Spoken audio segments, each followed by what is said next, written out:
Did you notice it was like last episode or 2 episodes ago? There was like some point where I said, like I said earlier, and then I said something, but I had not said it earlier because I think you cut it. Oh yeah, I did cut it out. And as I was editing it, I heard you say, like I said earlier, and I was like, people aren't going to notice that. I noticed.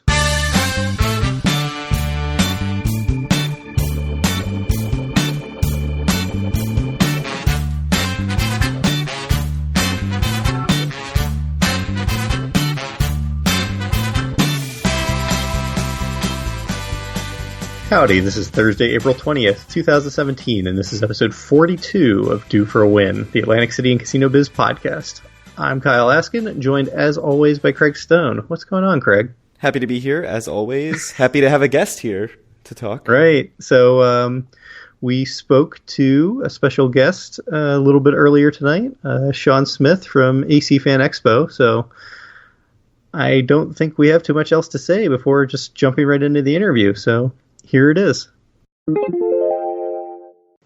So Craig and I are joined by Shawn Smith of AC Fan Expo. Shawn, can you give us a little bit of background about yourself and some of the stuff you've done and where you fit in with AC Fan Expo? Yeah, sure. Happy to. So I am with Venturis Partners, and we are the founders of AC Fan Expo. Specifically, I'm doing marketing and social media with the group. I'm actually based out of Indianapolis and have been doing sort of a variety of things, mostly in the marketing, social media, and web development aspects. But I've also got a background in gaming and esports. So ultimately, I've been brought on board to help drive the esports program for Atlantic City Fan Expo, and then also to drive a lot of the marketing initiatives and some of the vision behind the program.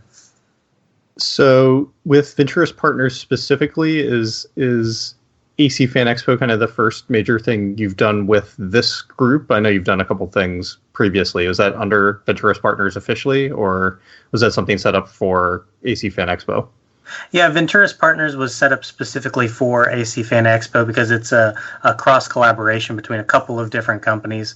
Dub3 is officially one of the companies, and then out of Philadelphia, there's some companies as well. So we've all kind of banded together in order to try and tackle the enormous project that is filling the Showboat Hotel. Right. So I guess before we jump into any of the other stuff, can you talk a bit more? I mean, I don't know what you're allowed to talk about or not, but can you talk a bit more about some of the other companies that you're partnered with in this, it's for AC Fan Expo? Well, some of that we can't get into quite yet because we're finishing contracts and all that fun stuff. But ultimately what we're trying to do is take the Showboat Hotel, which is basically, this amazing 250,000 square foot shell, and bring together companies and industries from across the fandom and geek industries in order to make this the ultimate geek vacation. So we're talking to esports organizations, LAN centers. We've got a strong possibility that you'll be able to do some really cool virtual reality things, like think of virtual reality arena, where you can actually get up and walk around. And then combine that with the sort of Comic-Con, PopCon type atmosphere, and what we're putting together is pretty unique and special.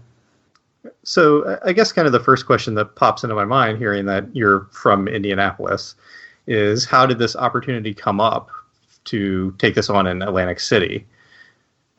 Well, my partners and I were instrumental in the founding of and running of a convention called Indie PopCon. So it's an Indianapolis-based pop culture convention that is sort of like a Comic-Con, but we really focused more towards gaming and YouTube, or we like to kind of call the now culture. A lot of Comic-Cons really were about nostalgia, and we kind of looked forward.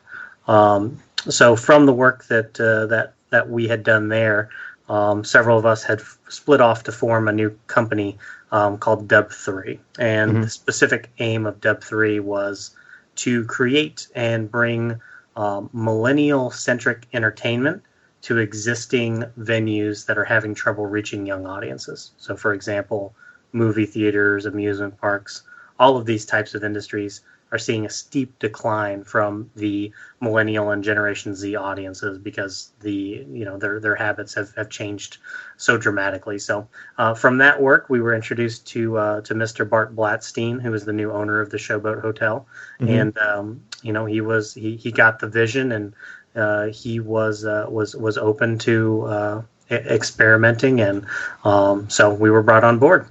No, I mean, it sounds like kind of a fortuitous thing because, you mentioned a couple of industries that are having issues attracting millennials, and in the gaming industry, and when I say gaming from our side, we mean casino gaming industry, that's just something that's been talked about over and over and over again. And Craig and I can't tell you how many stories we've seen or read about how gaming has this issue where all of the people who kind of go to casinos tend to be older, kind of post-retirement people, and it doesn't seem to have the same draw to young people.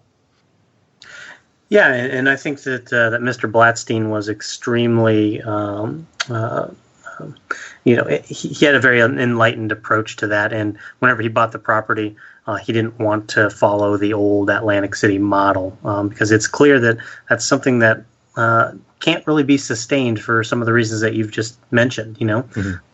Younger individuals, they just don't like to gamble. It's just not part of our lifestyle. I myself consider myself kind of the end of the millennial spectrum, so I can say the royal we, I suppose. But yeah, we just don't gamble, and I think that's not the answer for reviving Atlantic City, and we hope that part of what we're doing is part of that answer.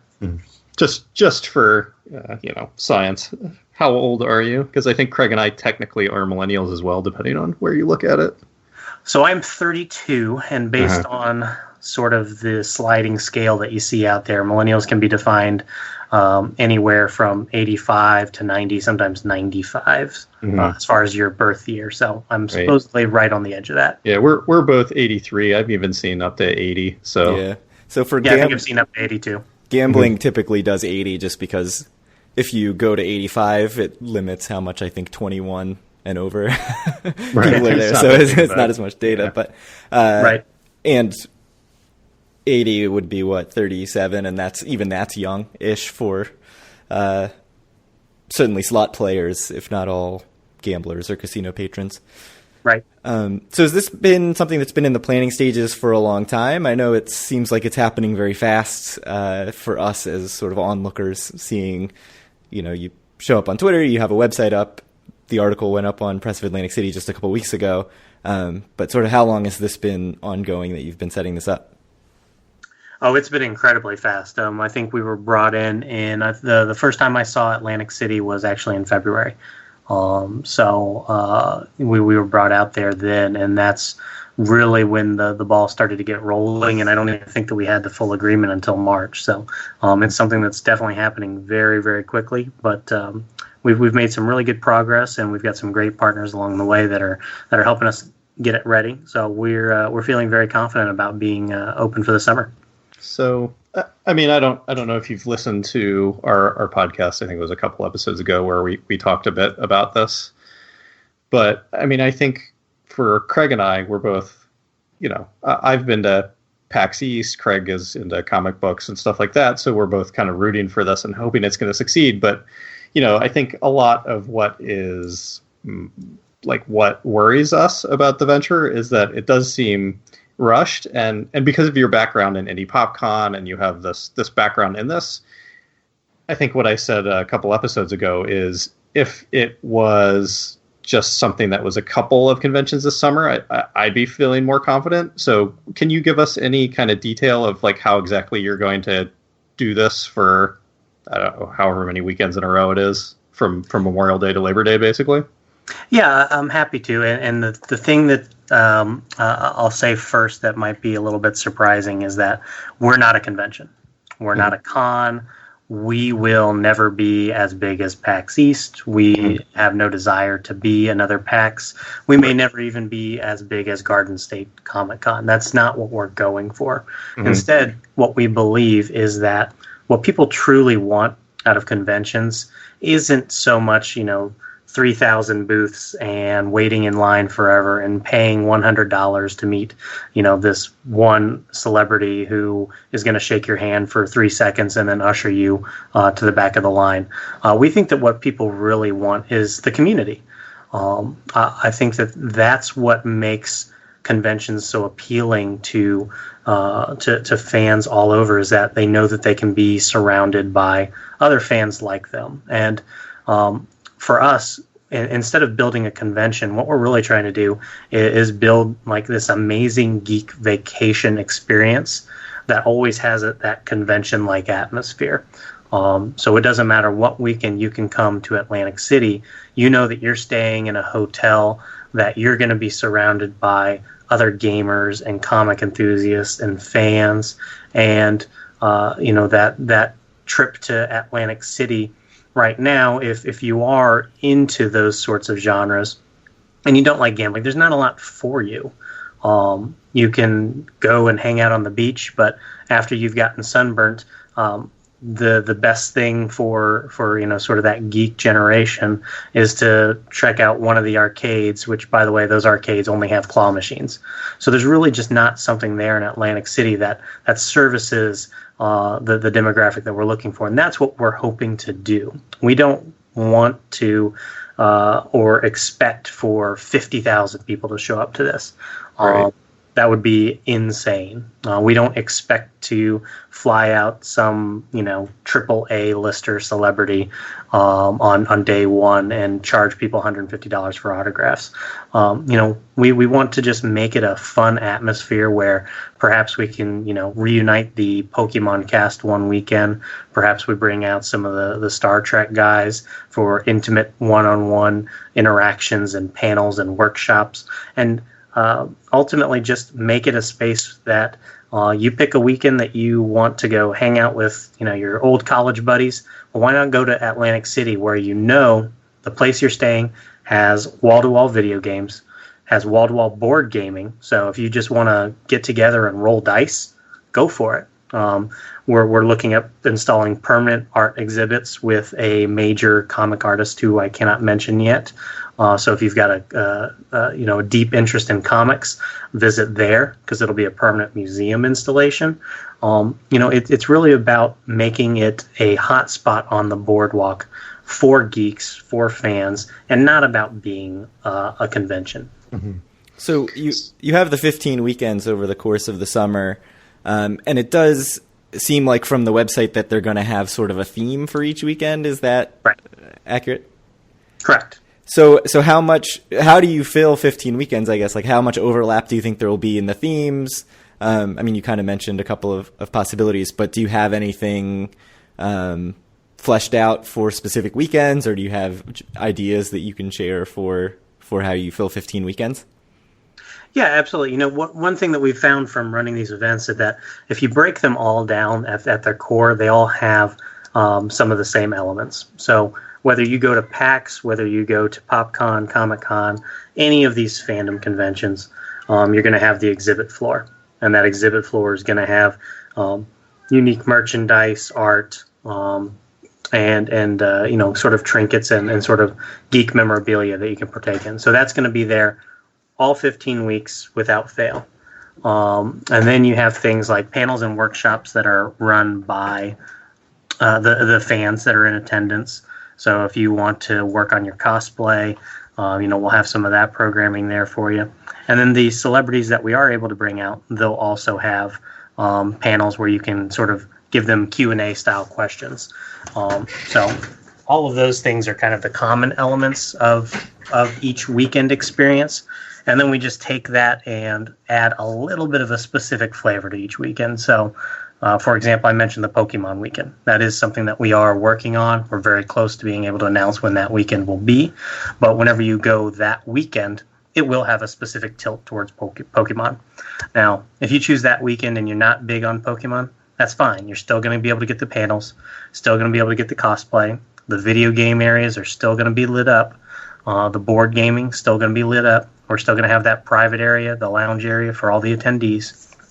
So it just so happens that on that trip you don't meet the celebrities, and that's perfectly fine. But then you come back the next week, and that's when our comic book show is. And now a lot of the merchants have shifted from Pokemon merchandise to comic book merchandise, but it's still a lot of the same kind of merchandise. I always like to say every single convention I've ever been to has Funko Pops. We're going to have a ton of Funko Pops. It's just which Funko Pops are brought to the specific weekend to sort of match the themes that we're doing. So it seems like the vendors have the opportunity to do all 15 weeks, if that's right. I actually got the email about about the vendors. So are you imagining like the same vendors coming with different merchandise, or will there be vendor turnover over the course of 15 weeks? I think it'll be a combination of both. We recognize that a lot of these vendors actually travel to a lot of shows, so it's not realistic that every vendor is going to be able to sort of plant a flag in Atlantic City. But we are looking to partner with some that do have that capability. They can, drop off stock and basically have a permanent store presence right there on the boardwalk. So I think that you'll see a combination of some sort of stalwarts, and then you're going to have people that are going to shift in and out because they've got specified or specific stock that can match a specific weekend theme. So do you have some set number of vendors that's a target that you're hoping to get to fill the space? Well, one of the things about the space is that it's 250,000 square feet. That's a lot of space. If we activated it all today, then we would be one of the largest conventions in North America. So we're being realistic, and we have a lot of room to grow into. So we're sort of targeting a number of between 40 and 100 exhibitors per weekend to sort of slowly roll it up. And then we have an entire casino, or former casino show floor that we can grow and expand those out in. So with great attendance, we'll obviously increase the vendors and increase the amount of attractions that we can put in. So it's something that we are definitely taking a growth approach towards, where you walk in and you might see that there's a couple areas that are still limited access or you can't access yet, and that's fine. We're as we grow and develop this, we'll come up with some cool ideas. The fans will come up with cool ideas, and we'll say, you know what, it'd be really cool if we installed a comic book library in this space, and then boom, within a few weeks we've got that installed, and now that's a permanent part of the exhibit as well. So you mentioned obviously the just giant scope of the 250,000 square foot space. How much are you doing to actually renovate or make structural or cosmetic changes to the various spaces? Like you mentioned, the casino floor, there's the House of Blues concert hall, obviously a ton of space in that casino or former casino. Yeah, a lot of it is actually remarkably intact. It was as if I think it was 3 or 4 years ago that it was formally abandoned, and it was as if somebody walked out the door, turned around, locked it, and walked away. And then 3 years later, somebody showed back up and opened the door, and everything was in pretty good condition. All the restaurants still had most of the kitchen equipment in them, so all of the restaurants are going to be reactivated. Johnny Rockets. We're looking at doing a beach beer garden. And then the inside, there's definitely some work to be done as far as, a lot of dusting, for example. So, some of that general cleanup and maintenance is being done. For this year, we probably won't change the aesthetic too much, but we've actually got some ideas that we would like for the community to possibly participate in some of those renovations.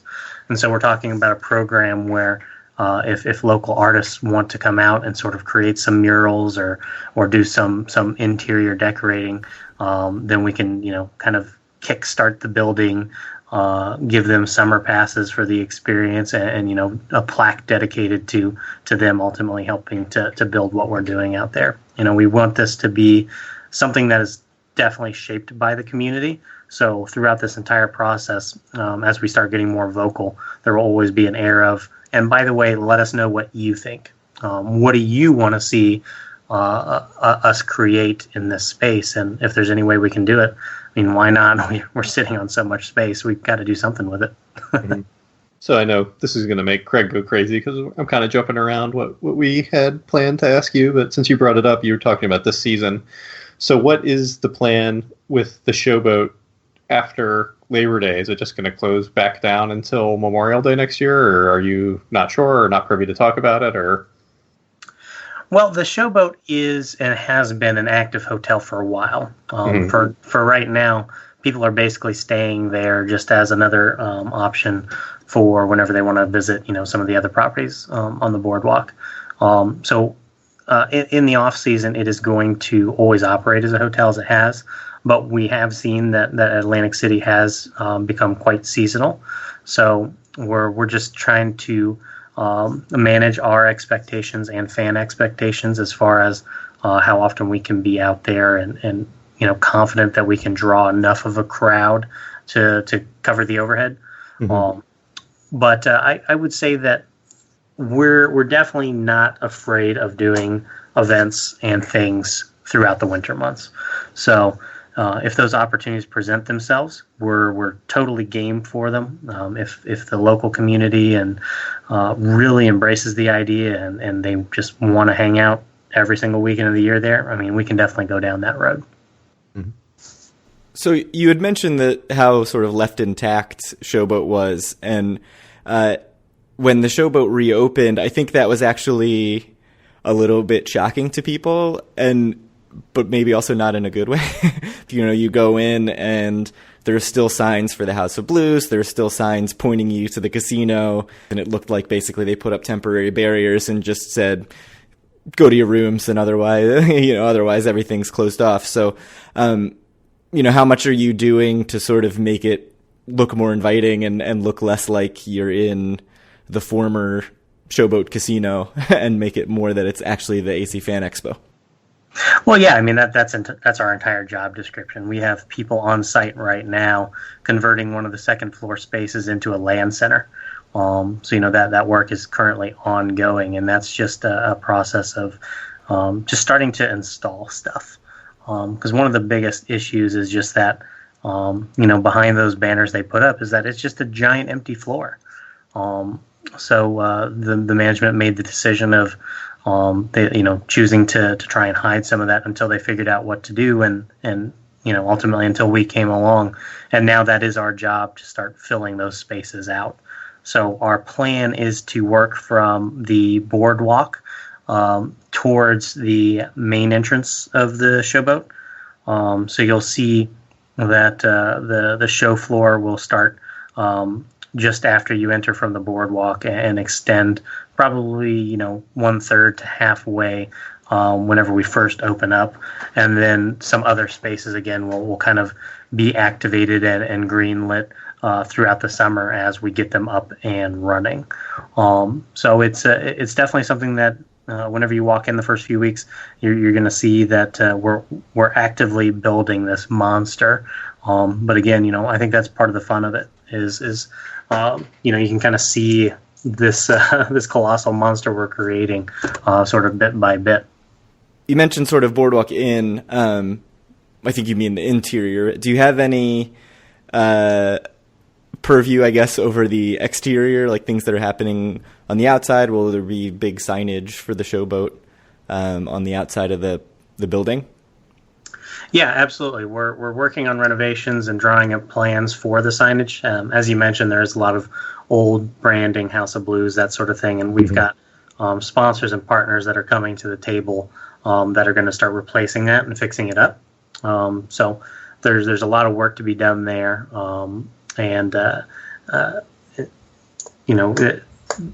Because it is such a short timeline, I can't guarantee that all the signage will look perfect on Memorial Day weekend. But again, our goal is to show that there's life that's starting to form inside there again, and that people can come in and participate in what we're doing and really help guide the direction of ultimately what does end up filling those spaces. I mean, and that was just part of some of the complaints me and Craig has had, is that even though it has been run as a hotel, as you've said, you mentioned that it still has a lot of the old signage, and that includes just, by the volleyball courts, for example. Right. Last time I was in Atlantic City, they had the incredibly old back when it was still a Caesars property, kind of the Do AC mugs and all the Caesars kind of branded Total Rewards signage still up on these like horrible felt torn up, signs on the side of the building. So I think anything to get those taken down and replaced with something modern and actually looking good would be a big upgrade for the showboat. Yeah, it's just ultimately it's just a colossal undertaking. There's so much to do there. I mean, those buildings were definitely battered by the storms that have come through. But it does appear that that entire area is starting to get reinvigorated. Hard Rock did just purchase the Trump Taj Mahal, and that'll be open next year. There's motion, although we never know exactly how much as far as Revel and that property. I think that we're kind of getting in at the ground floor of kind of the renovation of the north side of the boardwalk, and we're excited by that. So do you? I don't. You might not know or might not be able to talk about it, but do you know of? There's some other things that Mr. Blatstein owns. I mean, as an example, is the Garden Pier kind of right outside the showboat that we don't know. Me and Craig don't know what's coming. Do you kind of know what will be coming there or could be coming, and does it excite you for the future, or have you not heard yet? Yeah, we've got a couple different concepts as far as what's going to go into that space, and then also the giant volleyball court area. That's where I mentioned that we're looking at some sort of outdoor beer garden / restaurant / concert area.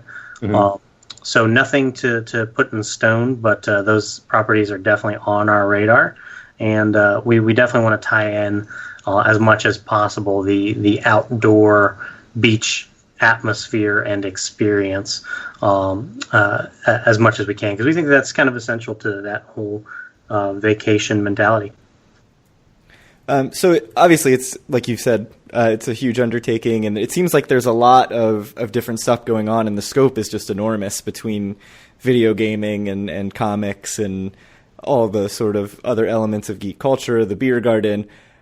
Are you sort of subcontracting a lot of that stuff out where you've got people who, teams handling sort of each different thing that you're bringing in, or is it sort of on Venturous to try to figure this whole giant thing out?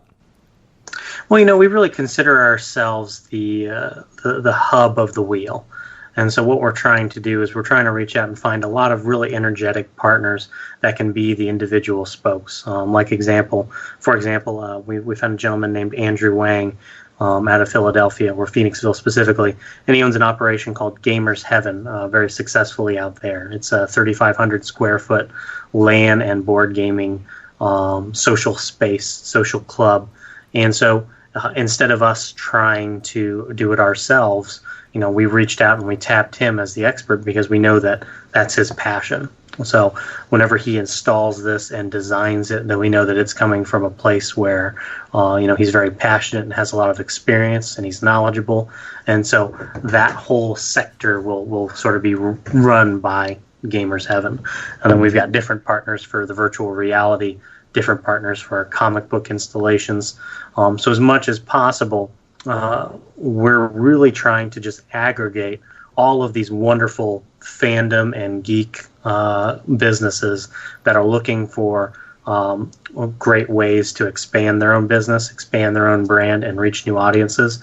And it's just kind of one of those, it's so unique to find a space like the Showboat where, it's so much space and it's available in a way that's so friendly towards business that it's kind of fun watching it from this end because things just keep connecting together. We just had a conversation with the largest board game rental provider in the United States, and so that doesn't sound like that big of a thing, but they've got 2,600 board games, and they want to bring them all to Atlantic City. So you can come with your buddies, and every single time you want to play a game, you've got a brand new one. Those are the kind of sort of small businesses that we're tapping in order to get this thing up and running in time. So you mentioned, what is it called? Gamers Heaven? Gamers Heaven. And you tweeted just today, I think, a picture of some of the systems, including very current stuff, PlayStation VR, Nintendo Switch, which obviously is kind of the hot thing right now. And then also a bunch of old stuff going all the way back to Super Nintendo, Nintendo 64, and that kind of stuff. So for this LAN center, I guess, which is the gaming or video gaming place for people to come and play these video games, how is that going to be set up, and what kind of capacity do you have for a number of players to come in and play a bunch of different games? Oh, you guys just want all the spoilers, don't you? Yes. No.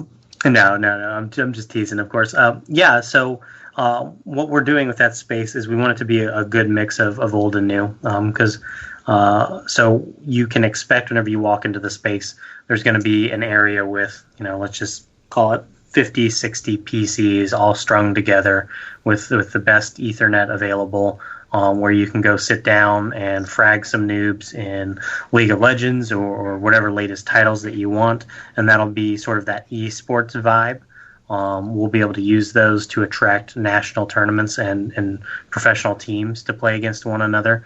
But we also want to have, more of a communal space where if you really just want to sit down and drink a beer and grab some ramen noodles and play some old school Super Nintendo with your buddy, then you can definitely do that. One of the things that we feel like is, as far as gaming goes, the whole idea of couch gameplay is sort of slowly eroding, which is unfortunate. And so we want to use retro games to sort of call back and, get people to play GoldenEye again, split screen style, and remember just how crappy those controls really were. Like, it's amazing how I used to be able to aim in that game, and the way things have changed today. Are there even still working Nintendo 64 controllers? Because those things wore out immediately.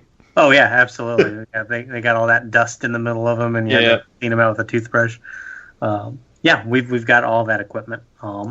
So it'll be a good mix of old and new, and sort of modern and then retro. And as I mentioned, the entire facility will be enabled so that whenever a major Overwatch tournament wants to come through the property, then we'll be able to set aside X number of PCs, X number of Xboxes, PlayStation 4s, and then house the finals on our what we're calling the Sandbox Theater main stage. So is that the Sandbox Theater? Is that the former House of Blues? Correct. Okay. So what kind of game library are you looking at as far as, is it going to be basically you go to this console and there's whatever, Mario Kart or GoldenEye, you go to this console, it's something else, or are you going to have just a giant library of games available for people to come in and pick something out and sit and play? Yeah, there will be a library, PC and console. We'll try to keep the majority of the most recent popular titles available. Your League of Legends, your Halos, your Overwatches, and so on and so forth. And then we've got a retro game library, which is actually mostly donations from the community. So that's pretty cool. So our goal is that whenever you go, you can rent from a wide variety of various games and have some fun. I mean, for me personally, I've been playing Legend of Zelda Breath of the Wild nonstop. So this is sort of cool for me. I geeked out over the tweet because I was like, I've been saying for a month now that what I want is just to have someone to talk to about this game because nobody I know has a Nintendo Switch. So that kind of excites me about this thing. I don't know, Kyle, do you have any other questions about esports or the LAN Center? I don't, but... Well, you talked a bit about the board game library and how you're trying to rent that out. Do you have other partners that are interested in coming in and I guess you would have vendors that would be interested in selling board games or partners to come in and run demos and things like that?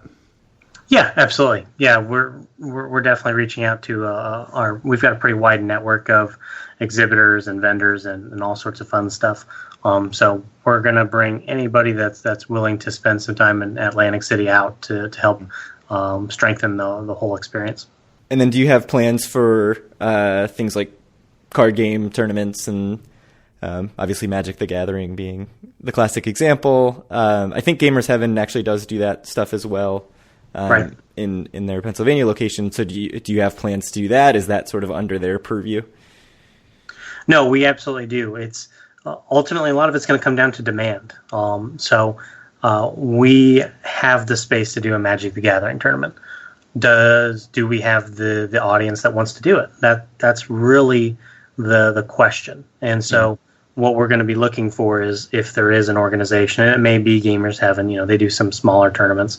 But if there's an organization on the East Coast that needs a venue to run an awesome Magic the Gathering tournament, we'll give it to them. Like, we're making this extremely easy for anybody to participate. We've got the space. We make it extremely available for very minimal cost, very minimal overhead, because we know that it's going to ultimately add to the overall experience.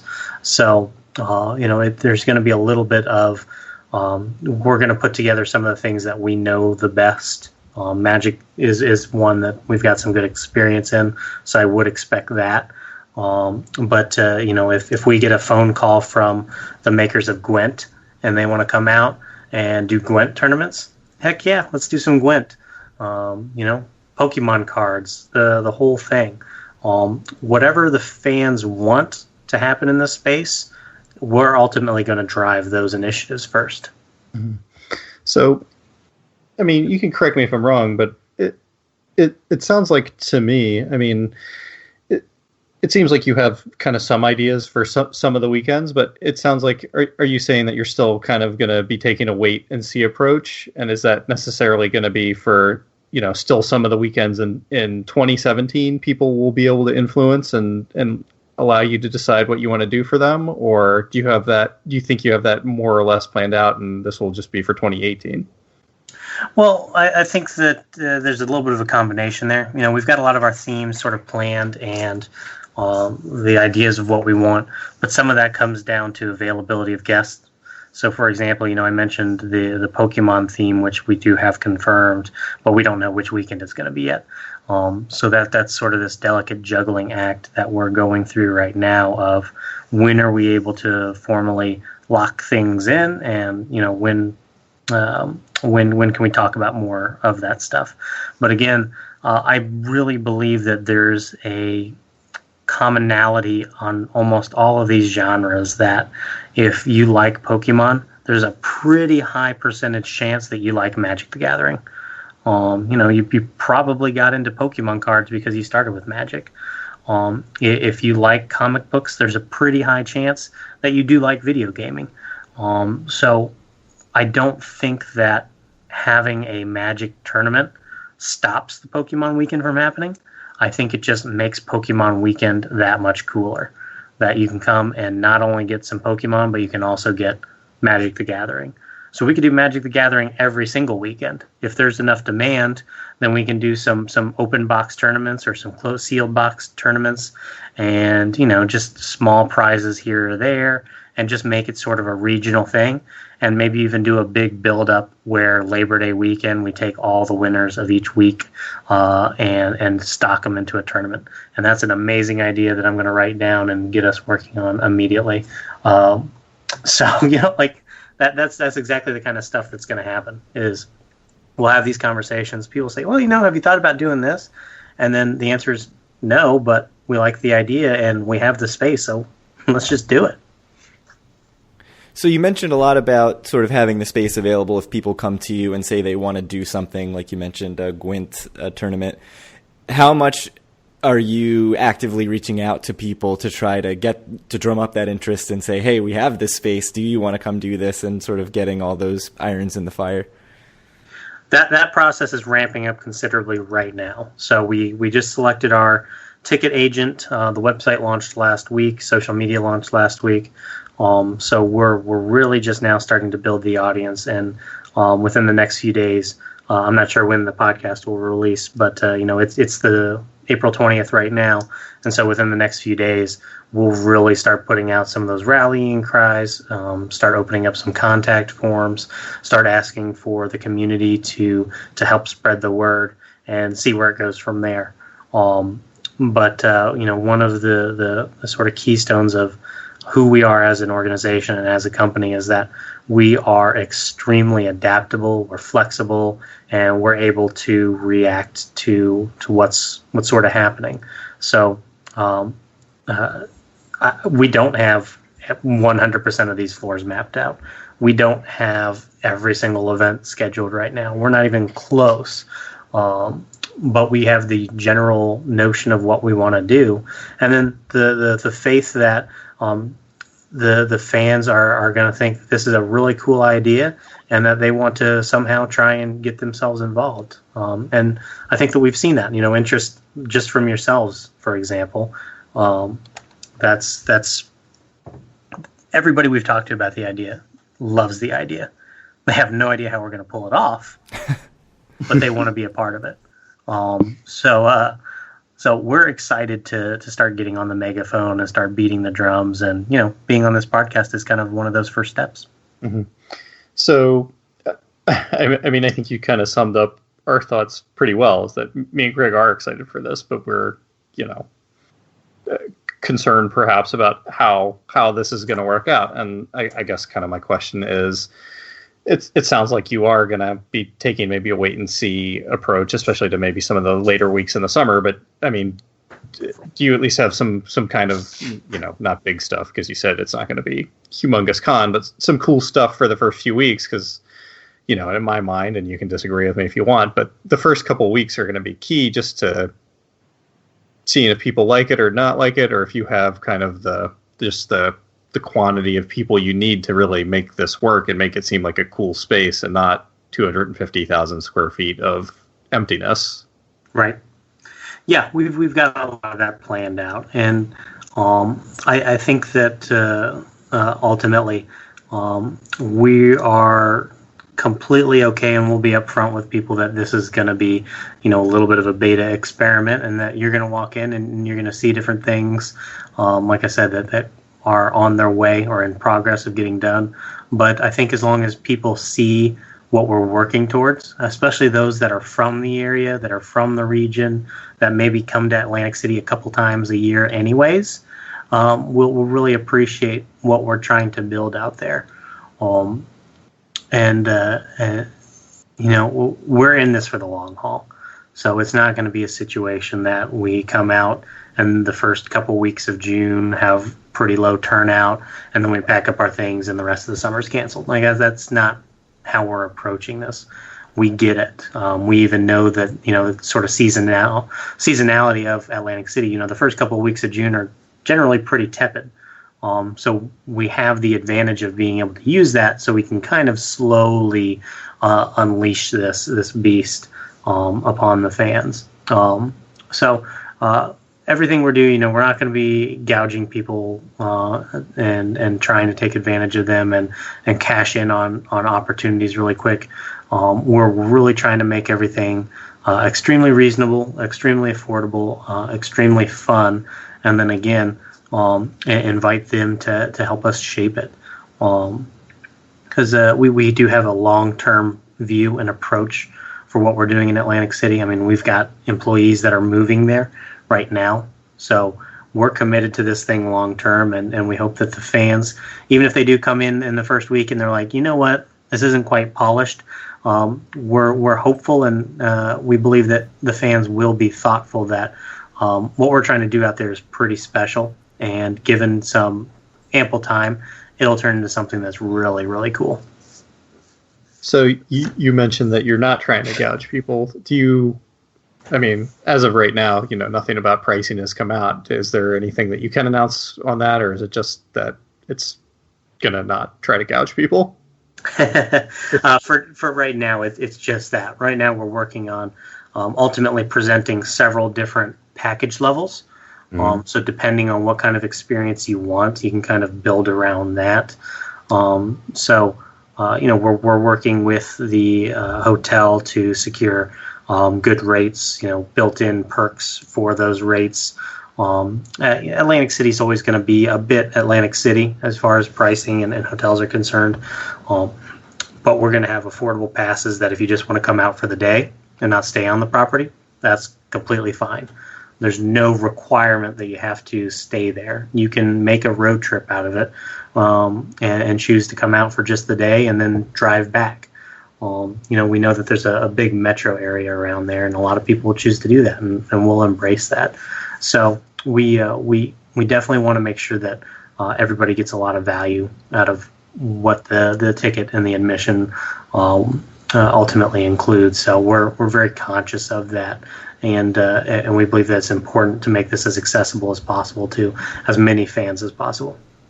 Obviously, you can't get into specifics about how much stuff is going to cost, but can you tell us if it's going to be sort of a la carte, where you pay a little bit to go to play some games, or you pay to get into whatever exhibits, or is it sort of an entry fee to get in and then everything is included? The way it'll work is it'll be an entry fee to get into certain areas. With that entry fee, you're going to get a certain amount of, let's just call them credits, to be used at some of the exhibits around the area. For example, LAN gaming is one of the ones that we can talk about. So there is going to be an hourly fee to play some of those gaming. So you can do some lounge rentals, rent out some games. So there's a fee associated with that. And if you are staying at the showboat, or if you have a 3-day badge, then you're going to get some of those hours included as part of your price. If you choose to just come out for the day, then you can go straight up there and immediately have access to that with a small minimum spend.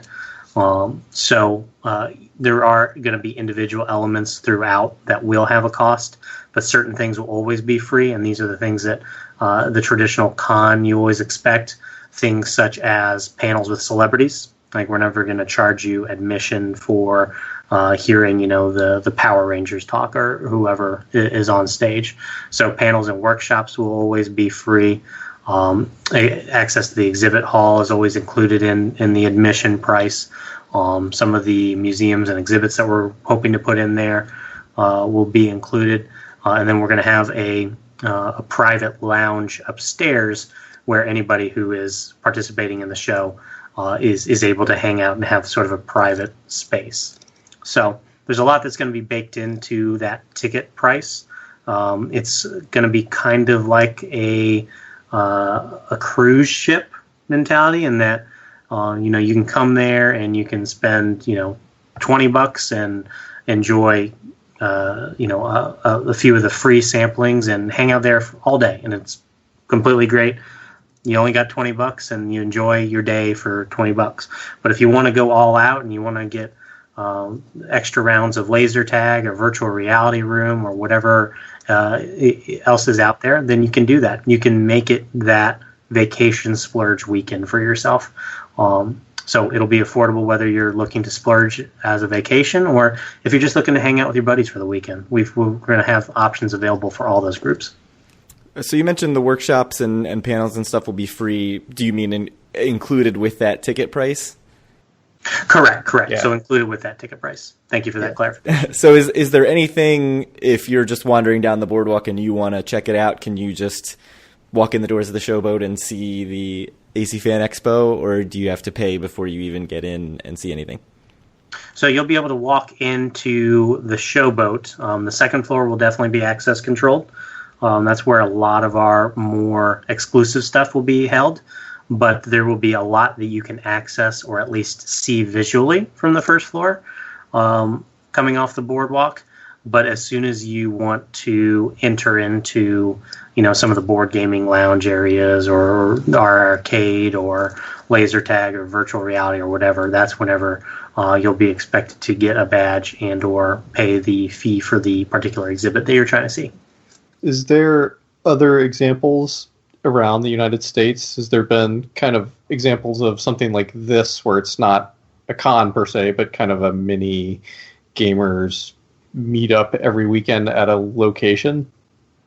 Or are you guys kind of the first?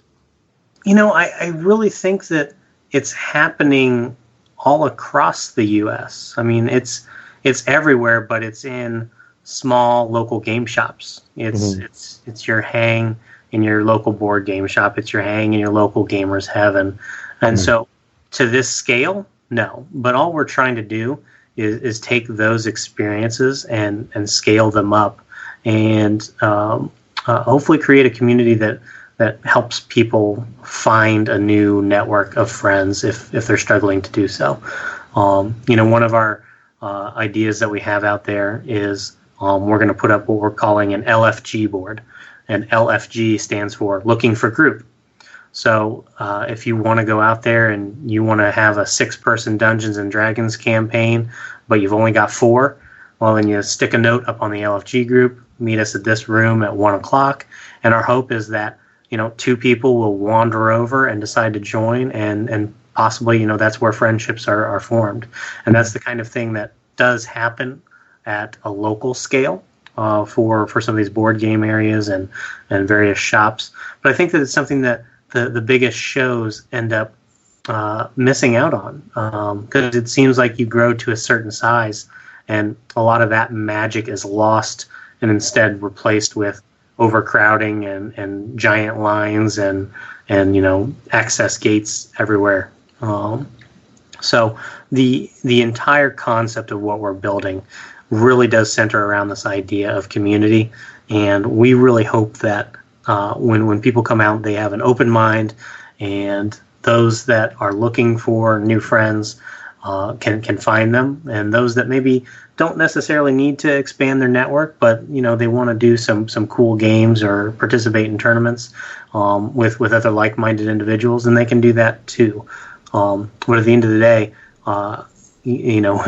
we put up an image today of making fun of the Jaws poster where we're saying, this summer the geeks take back the beach, and that's really sort of kind of what's happening here. Is that it's not something that you think of the beach as a safe place if you're a nerdy geeky guy or gal. It's almost like that stereotype of, well, shouldn't you be in your mom's basement? Well, let's get rid of that. Let's thrust that away and go back out into the sunshine with our SPF 100 lotion and reclaim the vacation experience. That's what we're hoping to do.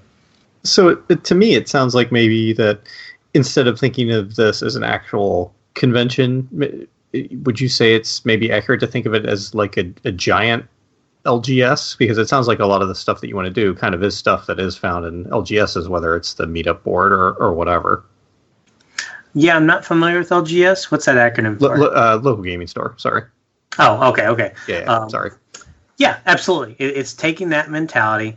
It's adding a scaling factor that those shops often just don't have access to.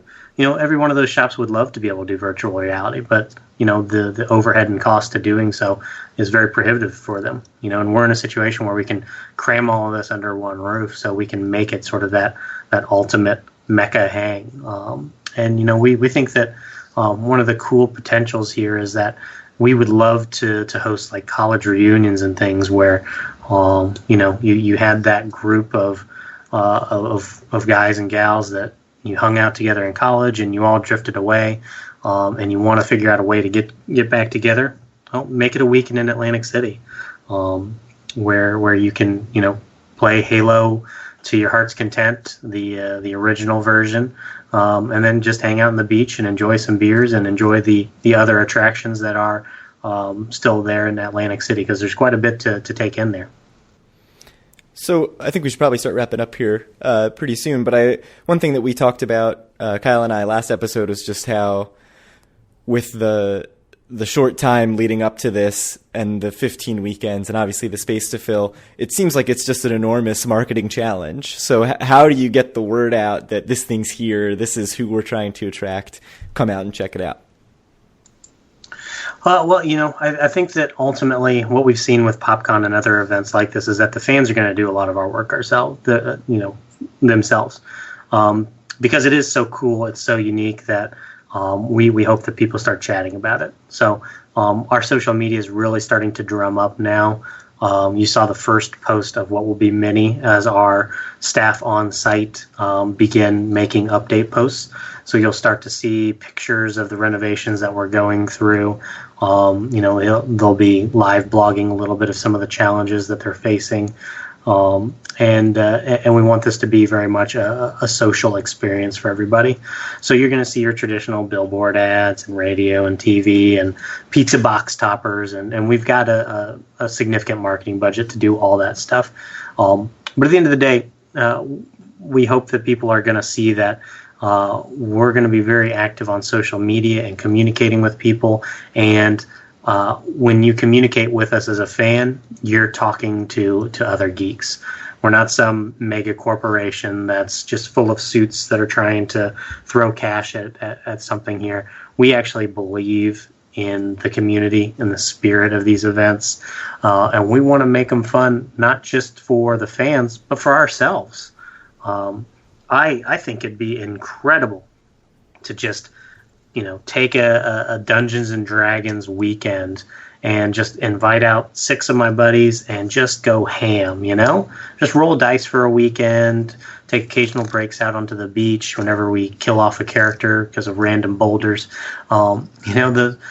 Just enjoy that kind of atmosphere that right now you just can't get that anywhere. We really do think that we're doing something that's truly unique and truly special from a vacation experience standpoint, and we think that the word will spread. Once we really just start getting going on it.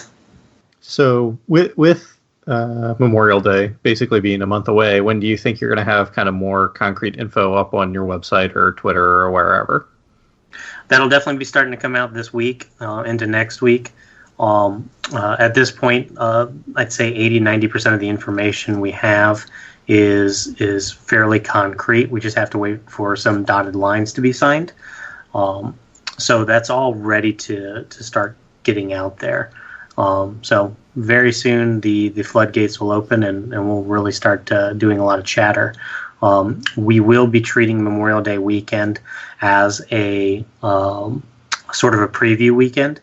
So I'm not sure the exact structure, but Memorial Day weekend will have something unique to it where there will be some, let's just say that there will be some deep incentives for people to come and check us out Memorial Day weekend, with the asterisks of this is our beta week. There's going to be some rough patches. We're going to be training new staff. We're going to be going through a lot of growing pains with that weekend, but we still want to make it cool. So once we've got that, then the June will be sort of a slow ramp up, and then into July and the rest of the season, we should be full steam ahead.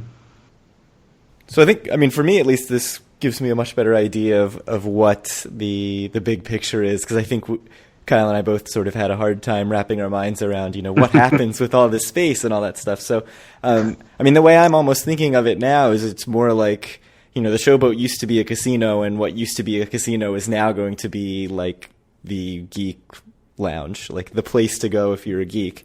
So I think it makes more sense in my head, at least thinking of it that way in Atlantic City terms. Kyle, did you have any other questions for Shawn? I don't really think so. Do you have anything else? Are your minds blown?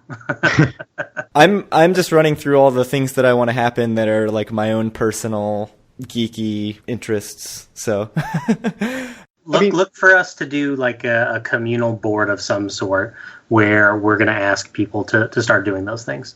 And please contribute to them. And I think that you're going to be surprised at how much of the stuff we're going to be able to say, yeah, let's do it. If there's individuals who are local that can be out there and they want to do stuff, if they want to be entrepreneurial, we can offer those opportunities as well. And I think that you were spot on considering this like a geek lounge.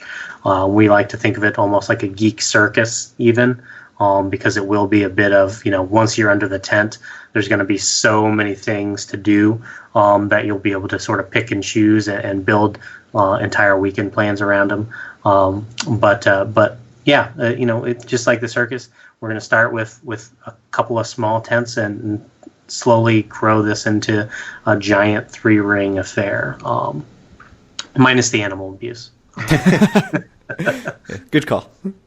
Well, I'm certainly I'm hopeful for you guys because I think like we said, this kind of fits me and Craig pretty well. So I'm definitely hoping that everything works out for y'all. I still think it's a big ask, but I'll be rooting for you. Yeah, it seems like there's a bit of a very cautious air around Atlantic City that I understand that there's probably a feeling by the residents and people in the region that the city's been burned several times over, and we're hoping that we can be a part of the healing process and not a part of furthering that pain. So we're coming in with a completely fresh perspective on the city.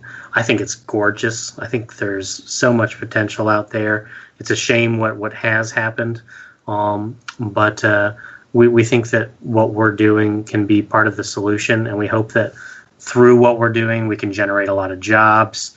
We can start to look at, we're doing things with education as well that we haven't even touched on. So we really hope that we can be a force for good and really make it a cool community out there on the boardwalk. So we're excited to get started and really start sharing even more information with you guys. Cool. You have anything else, Craig? No, I think we're just excited to see where it goes, and certainly we'll be along for the ride in terms of following along as the news comes out and as the stuff goes up on the schedule and everything. Yeah. Well, I expect you guys to come out and do at least a couple of live recordings from our live podcast recording studio. So we will definitely see what we can do. But thank you so much for taking an hour out of your night tonight and coming on with us. Absolutely. Thank you for your time and for what you guys are doing. And we'll stay in touch, and I'll continue to keep you up to date on what we're working on. So that was our interview with Shawn Smith. So thank you very much again to him for coming on tonight and giving us a bit more clarity about what is going to be happening at the AC Fan Expo. What were your kind of general thoughts, Greg? I think I have a much clearer understanding, like I said, of sort of what the plan is, and I have a little bit better idea of what I want it to be and hope to see. Like you said, definitely rooting for it. But I think it's interesting to sort of think about the challenge of 15 weekends and everything. I don't know. What about you? Are you excited, optimistic, nervous? Yeah. I mean, I think the way I closed the interview is how I feel. I'm hopeful. I'm going to be rooting for them. I mean, I'll still kind of believe it's going to be a huge success when I see it. But look, I think that it's a super cool idea, and it's ideas like this that are kind of weird and out of the box and cater to, quite honestly, like a very different crowd than the rest of Atlantic City caters to right now. That's what's needed to succeed in the city. And I don't know if you agree or disagree with that, or what's needed to make the city succeed. I should have said. So I don't know. Do you have any thoughts on that? Do you think I'm wrong, or? No, I mean, I think we're a little bit, maybe almost too much of the target demographic for this, because clearly we heard from others that they have no interest, right? So, right. And that's not surprising to me. I mean, I very honestly think what they are doing and what maybe like the people in our audience really want, they're not the same just because the demographics don't line up. But I mean, I think we're kind of special cases in that we care a lot about gambling but are also have like kind of half a foot, or maybe in my case, even like 3/4 of a foot into like this kind of gaming culture as well.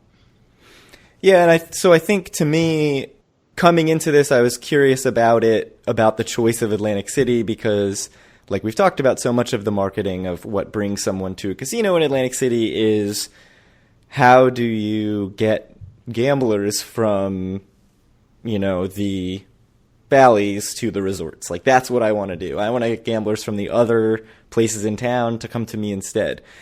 This is not going to draw very many of the gamblers at all. Like, this is not going to pull from that market at all. It totally needs to bring new people to it. So part of me going in was kind of like, why Atlantic City?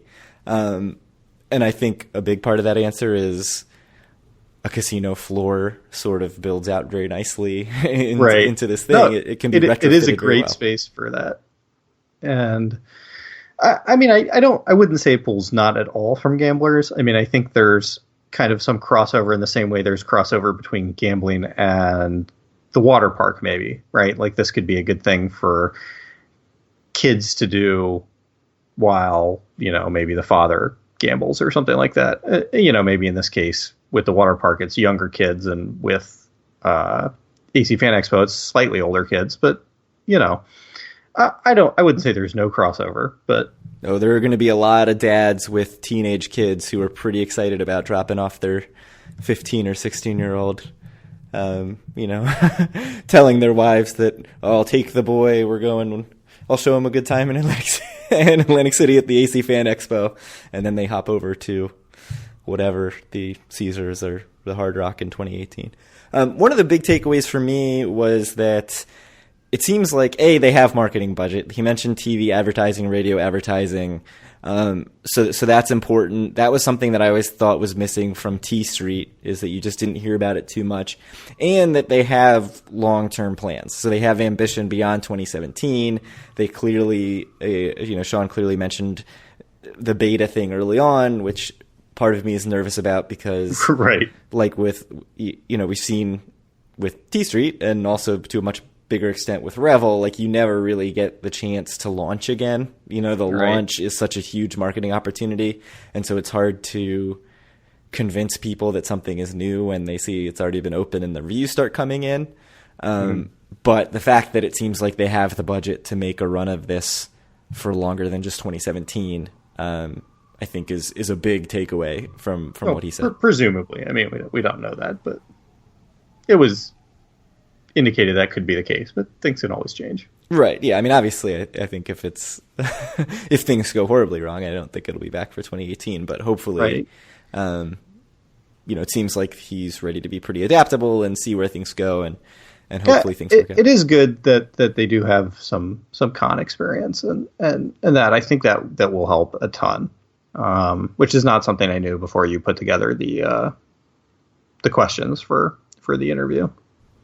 Yeah, and the indie PopCon, I mean, I had heard of it and didn't realize he had anything to do with it. Like it's going strong. I think it's in its 5th year in 2017, so it's pretty, and it's a pretty big deal.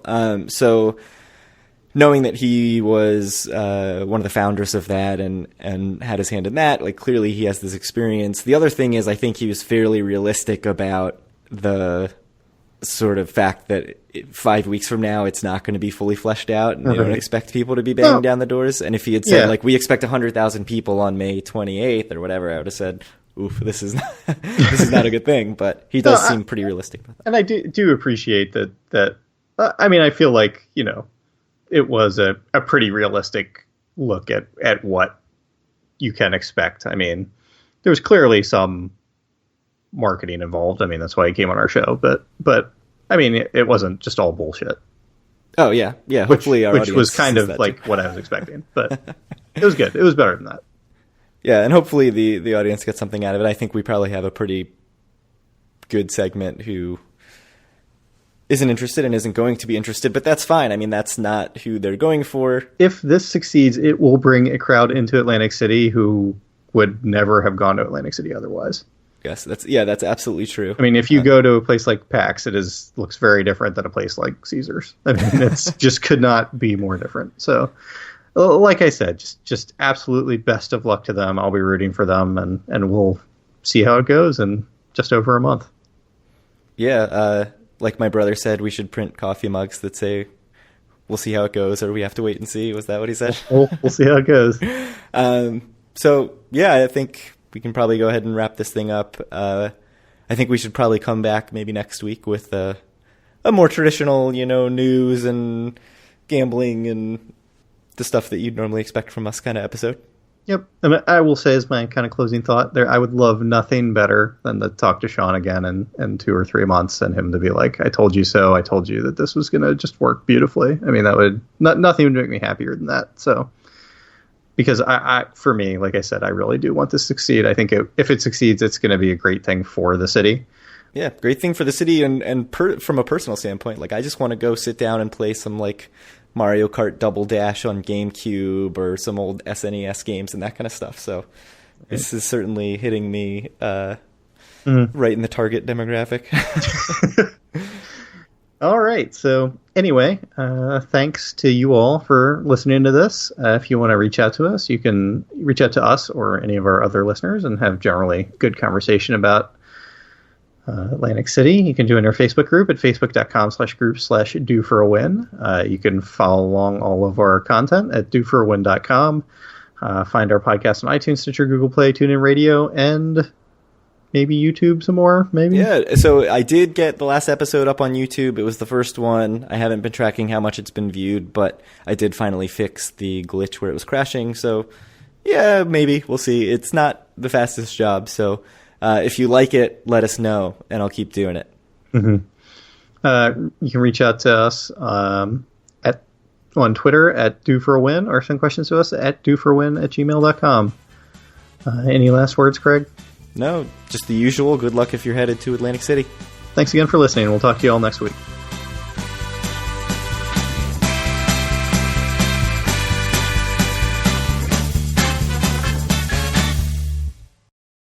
Did you listen to the last You Can Bet on That? Just finished it today. I didn't think I undersold how my roll was. But I think for him, I mean, like, I guess if you hit hard ways, like, you probably didn't have any money on the hard ways.